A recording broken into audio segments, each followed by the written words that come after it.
Kirillov. Todos los personajes de Dostoyevsky se interrogan sobre el sentido de la vida. Son modernos en eso, no temen al ridículo. Lo que distingue a la sensibilidad moderna de la sensibilidad clásica es que ésta se nutre de problemas morales y aquella de problemas metafísicos. En las novelas de Dostoyevsky se plantea la cuestión con tal intensidad que no puede traer aparejadas sino soluciones extremas. La existencia es engañosa o es eterna. Si Dostoyevsky se contentase con este examen, sería filósofo, pero ilustra las consecuencias que pueden tener esos juegos del espíritu en una vida de hombre, y en eso es artista. Entre esas consecuencias, la que le interesa es la última, a la que en el diario de un escritor llama él mismo suicidio lógico. En efecto, en las entregas de diciembre de 1876, imagina el razonamiento del suicida lógico. Convencido de que la existencia humana es una perfecta absurdidad para quien no tiene fe en la inmortalidad, el desesperado llega a las siguientes conclusiones. Puesto que a mis preguntas con respecto a la dicha se me ha respondido por medio de mi conciencia que no puedo ser dichoso sino en armonía con el gran todo, que no concibo ni podré concebir nunca, es evidente. Puesto que, en fin, en este orden de cosas, asumo a la vez el papel del demandante y del demandado, del acusado y del juez, y puesto que encuentro enteramente estúpida esta comedia por parte de la naturaleza, y hasta considero humillante por mi parte que acepte representarla. En mi calidad indiscutible de demandante y demandado, de juez y de acusado, condeno a esta naturaleza que, con una desenvoltura tan imprudente, me ha hecho nacer para sufrir. La condeno a que sea aniquilada conmigo. Hay todavía un poco de humorismo en esta posición. Este suicida se mata porque se le ha vejado en el plano metafísico. En cierto sentido, se venga. Es la manera que tiene de demostrar que no podrán con él. Se sabe, sin embargo, que el mismo tema se encarna, pero con la amplitud más admirable, en Kirillov, personaje de Los poseídos partidario, también del suicidio lógico. El ingeniero Kirillov declara en alguna parte que quiere quitarse la vida porque esa es su idea. Se comprende bien que hay que tomar la palabra en su sentido propio. Él se dispone a morir por una idea, por un pensamiento. Es el suicidio superior. Progresivamente, a lo largo de escenas en que la máscara de Kirillov se va aclarando poco a poco, se nos revela el pensamiento mortal que lo anima. En efecto, el ingeniero repite los razonamientos del diario. Siente que Dios es necesario y tiene que existir, pero sabe que no existe y que no puede existir. ¿Cómo no comprendes?, exclama, que esa es una razón suficiente para matarse. Esta actitud trae aparejadas igualmente en él algunas de las consecuencias absurdas. Acepta por indiferencia que se utilice su suicidio en provecho de una causa a la que desprecia. He decidido esta noche que eso no me importa. Prepara finalmente su gesto con un sentimiento en el que se mezclan la rebelión y la libertad. Me mataré para afirmar mi insubordinación, mi nueva y terrible libertad. No se trata ya de venganza, sino de rebelión. Kirillov es, por lo tanto, un personaje absurdo, con esta reserva esencial, sin embargo, que se mata. Pero él mismo explica esa contradicción, y de tal modo que revela al mismo tiempo el secreto absurdo en toda su pureza. Agrega, en efecto, a su lógica mortal una ambición extraordinaria que da al personaje toda su perspectiva. Quiere matarse para hacerse Dios. El razonamiento es de una claridad clásica. Si Dios no existe, Kirillov es Dios. Si Dios no existe, Kirillov debe matarse. Por lo tanto, Kirillov debe matarse para ser Dios. Esta lógica es absurda, pero es lo que debe ser. Sin embargo, lo que interesa es dar un sentido a esta divinidad traída de nuevo a la tierra. Eso equivale a aclarar la premisa. Si Dios no existe, yo soy Dios, que sigue siendo bastante oscura. Es importante hacer notar, ante todo, que el hombre que pregona esta pretensión insensata es muy de este mundo. Hace gimnasia todas las mañanas para conservar la salud.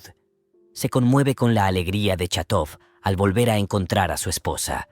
En un papel que se encontrará después de su muerte, quiere dibujar una figura que les saque la lengua. Es pueril e iracundo, apasionado, metódico y sensible. Del superhombre no tiene sino la lógica y la idea fija, pero en cambio tiene todo el registro del hombre. Sin embargo, es él quien habla tranquilamente de su divinidad. No está loco, pues en ese caso lo estaría Dostoyevsky. Lo que le agita no es una ilusión de megalómano. Y esta vez sería ridículo tomar las palabras en su sentido propio. Kirillov mismo nos ayuda a comprender mejor. En respuesta a una pregunta de Stavrogin, precisa que no habla de un dios hombre.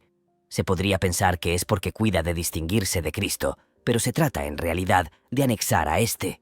En efecto, Kirillov se imagina durante un momento que Jesús, al morir, no ha vuelto a encontrarse en el paraíso. Entonces se da cuenta de que su tortura ha sido inútil. Las leyes de la naturaleza, dice el ingeniero, han hecho vivir a Cristo en medio de la mentira y morir por una mentira. En este sentido solamente, Jesús encarna todo el drama humano. Es el hombre perfecto, pues es quien ha realizado la condición más absurda. No es el Dios hombre, sino el hombre Dios. Y como Él, cada uno de nosotros puede ser crucificado y engañado, y lo es en cierta medida. La divinidad de que se trata es, por lo tanto, enteramente terrenal. He buscado durante 3 años, dice Kirillov, el atributo de mi divinidad y lo he encontrado. El atributo de mi divinidad es la independencia. Ahora se advierte el sentido de la premisa kirilloviana. Si Dios no existe, yo soy Dios. Hacerse Dios es solamente ser libre en esta tierra, no servir a un ser inmortal. Es, sobre todo, por supuesto, sacar todas las consecuencias de esa independencia dolorosa. Si Dios existe, todo depende de Él y nosotros nada podemos contra su voluntad. Si no existe, todo depende de nosotros. Para Kirillov, lo mismo que para Nietzsche, matar a Dios es hacerse Dios uno mismo, es realizar en esta tierra la vida eterna de que habla el Evangelio. Pero si este crimen metafísico basta para la realización del hombre, ¿por qué añadirle el suicidio? ¿Por qué matarse, abandonar este mundo después de haber conquistado la libertad? Esto es contradictorio. Kirillov lo sabe y añade, si sientes eso, eres un zar y lejos de matarte, vivirás en el colmo de la gloria. Pero los hombres no lo saben, no sienten eso. Como en tiempos de Prometeo, mantienen en ellos mismos las esperanzas ciegas. Necesitan que se les muestre el camino y no pueden prescindir de la predicación. Por lo tanto, Kirillov debe matarse por amor a la humanidad. Debe mostrar a sus hermanos una vía real y difícil que será el primero en recorrer. Es un suicidio pedagógico. Por lo tanto, Kirillov se sacrifica, pero aunque se le crucifica, no se le engaña. Sigue siendo hombre Dios, convencido de que la suya es una muerte sin porvenir, empapado en la melancolía evangélica. Yo soy desdichado, dice, porque me veo obligado a afirmar mi libertad. Pero muerto él e ilustrados los hombres, esta tierra se poblará de zares y se iluminará con la gloria humana. El pistoletazo de Kirillov será la señal de la última revolución. Por lo tanto, no es la desesperación lo que le impulsa a la muerte, sino su amor al prójimo. Antes de terminar con sangre una indecible aventura espiritual, Kirillov pronuncia una frase tan vieja como el sufrimiento de los hombres. Todo está bien. Este tema del suicidio en Dostoyevsky es, por lo tanto, un tema absurdo. Anotemos solamente, antes de seguir adelante, que Kirillov rebota en otros personajes que también plantean nuevos temas absurdos. Stavrogin e Iván Karamazov ejercitan en la vida práctica verdades absurdas. A ellos es a quienes libera la muerte de Kirillov. Tratan de ser zares. Stavrogin lleva una vida irónica, ya se sabe cuál. Despierta el odio a su alrededor. Y sin embargo, la palabra clave de este personaje se encuentra en su carta de despedida. No he podido detestar nada. Es zar en la indiferencia. Iván lo es también al negarse a abdicar los poderes regios del espíritu. A quienes, como su hermano, prueban con su vida que hay que humillarse para creer, podría responder que la condición es indigna. Su frase clave es el todo está permitido, con el matiz de tristeza que conviene. Claro está que, como Nietzsche, el más célebre de los asesinos de Dios, termina en la locura, pero es un riesgo que hay que correr y ante esos fines trágicos, el movimiento esencial del espíritu absurdo consiste en preguntar, ¿qué demuestra eso? Así las novelas, al igual que el diario, plantean la cuestión absurda, instauran la lógica hasta la muerte, la exaltación, la libertad terrible, la gloria de los zares hecha humana. Todo está bien, todo está permitido y nada es detestable. Son juicios absurdos. Pero qué prodigiosa creación esta en la que nos parecen tan familiares estos seres de fuego y de hielo. El mundo apasionado de la indiferencia que gruñe en su corazón no nos parece monstruoso. Volvemos a encontrar en él nuestras angustias cotidianas. Y sin duda, nadie como Dostoyevsky ha sabido dar al mundo absurdo prestigios tan próximos y tan torturantes. Sin embargo, ¿cuál es su conclusión? 2 citas mostrarán la inversión metafísica completa que lleva al escritor a otras revelaciones. Como el razonamiento del suicida lógico ha provocado algunas protestas de los críticos, Dostoyevski desarrolla su posición en las siguientes entregas del diario y concluye así: si la fe en la inmortalidad le es tan necesaria al ser humano que sin ella llega a matarse, es porque se trata del estado normal de la humanidad. Siendo así, la inmortalidad del alma humana existe sin duda alguna. Por otra parte, en las últimas páginas de su última novela, al término de ese gigantesco combate con Dios, unos niños preguntan a Alyosha: Karamazov, ¿es cierto lo que dice la religión, que nosotros resucitaremos de entre los muertos, que volveremos a vernos los unos a los otros? Y Alyosha responde: ciertamente, volveremos a vernos, nos contaremos alegremente todo lo que ha ocurrido. Así son vencidos Kirillov, Stavrogin e Iván. Los Karamazov responden a los poseídos, y se trata seguramente de una conclusión. El caso de Alyosha no es ambiguo como el del príncipe Muishkin. Este último está enfermo y vive en un perpetuo presente, matizado con sonrisas e indiferencia, y ese estado bienaventurado podría ser la vida eterna de que habla el príncipe. Por el contrario, Alyosha le dice: volveremos a encontrarnos. Ya no se trata de suicidio y de locura. ¿Para qué si se está seguro de la inmortalidad y de sus goces? El hombre cambia su divinidad por la felicidad. Nos contaremos alegremente todo lo que ha ocurrido. Así el pistoletazo de Kirillov ha resonado en alguna parte de Rusia, pero el mundo ha seguido manteniendo sus esperanzas ciegas. Los hombres no han comprendido eso. Quien nos habla no es un novelista absurdo, sino un novelista existencial. También en este caso Al Salto es conmovedor, da su grandeza al arte que lo inspira. Es una adhesión enternecedora llena de dudas, incierta y ardiente. Hablando de los Karamazov, Dostoyevski dice: la cuestión principal que se tratará en todas las partes de este libro es la misma que me ha hecho sufrir consciente o inconscientemente durante toda mi vida: la existencia de Dios. Es difícil creer que una novela haya bastado para transformar en certidumbre gozosa el sufrimiento de toda una vida. Un comentarista lo advierte con razón: Dostoyevski va unido a Iván, y los capítulos afirmativos de los Karamazov le han exigido 3 meses de esfuerzos, en tanto que lo que él llamaba las blasfemias fueron compuestas en 3 semanas de exaltación. No hay un solo personaje suyo que no lleve esa espina en la carne, que no le irrite o que no busque un remedio en la sensación o en la inmoralidad.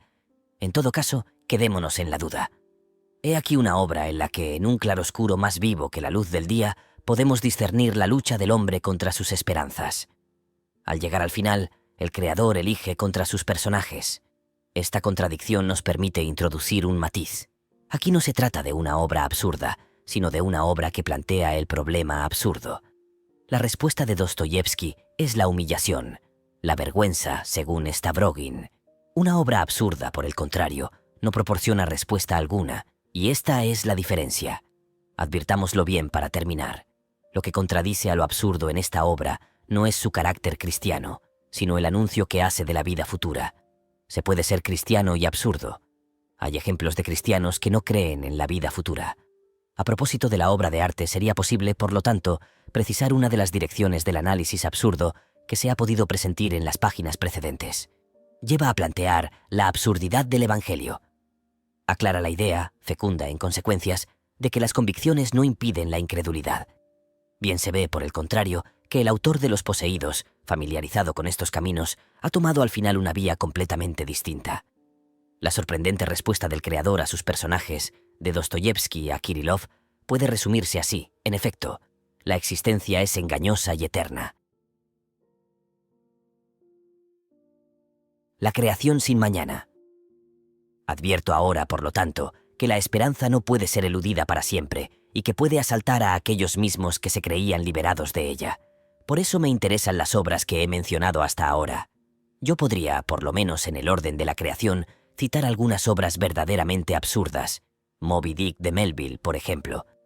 Pero todo tiene un comienzo. El objeto de esta búsqueda es una cierta fidelidad. Si la Iglesia ha sido tan dura con los herejes, es porque consideraba que no hay peor enemigo que un hijo descarriado. Pero la historia de las audacias gnósticas y la persistencia de las corrientes maniqueas han contribuido más a la construcción del dogma ortodoxo que todas las plegarias. Guardadas todas las proporciones, lo mismo sucede con lo absurdo. Se reconoce su camino al descubrir los caminos que se alejan de él. Al término mismo del razonamiento absurdo, en una de las actitudes dictadas por su lógica, no es indiferente volver a encontrar a la esperanza introducida de nuevo bajo uno de sus aspectos más patéticos. Esto muestra la dificultad de la ascesis absurda. Esto muestra, sobre todo, la necesidad de una conciencia mantenida sin cesar, y se incorpora al marco general de este ensayo.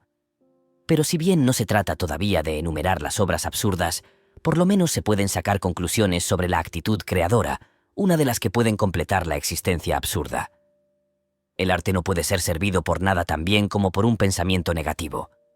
Sus maneras de proceder oscuras y humilladas son tan necesarias para la inteligencia de una gran obra como lo es el negro para el blanco.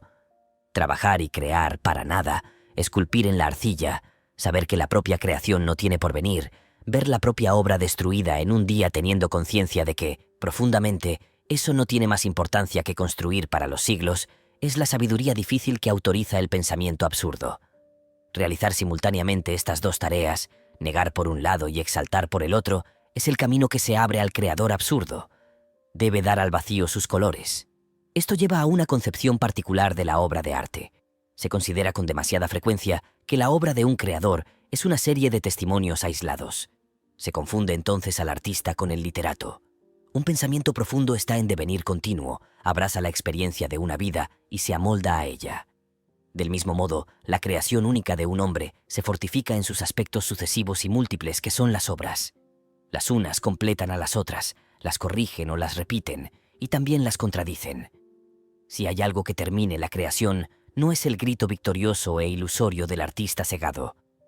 Lo he dicho todo, sino la muerte del creador, que cierra su experiencia y el libro de su genio. Este esfuerzo, esta conciencia sobrehumana, no son forzosamente visibles para el lector. No hay misterio en la creación humana. La voluntad hace este milagro, pero por lo menos no hay verdadera creación sin secreto. Sin duda, una serie de obras puede no ser sino una serie de aproximaciones del mismo pensamiento.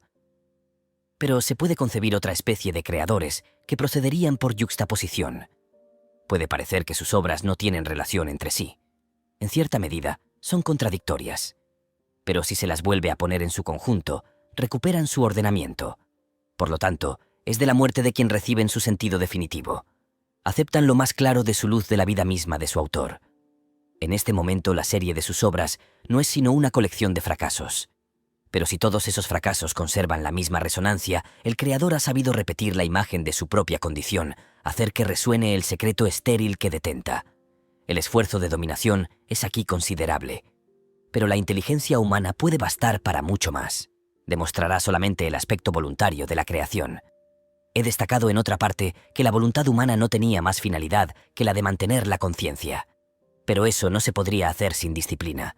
La creación es la más eficaz de todas las escuelas de la paciencia y de la lucidez. Es también el testimonio trastornador de la única dignidad del hombre, la rebelión tenaz contra su condición, la perseverancia en un esfuerzo considerado estéril. Exige un esfuerzo cotidiano, el dominio de sí mismo, la apreciación exacta de los límites de lo verdadero, la mesura y la fuerza. Constituye una ascesis. Todo eso para nada, para repetir y patalear.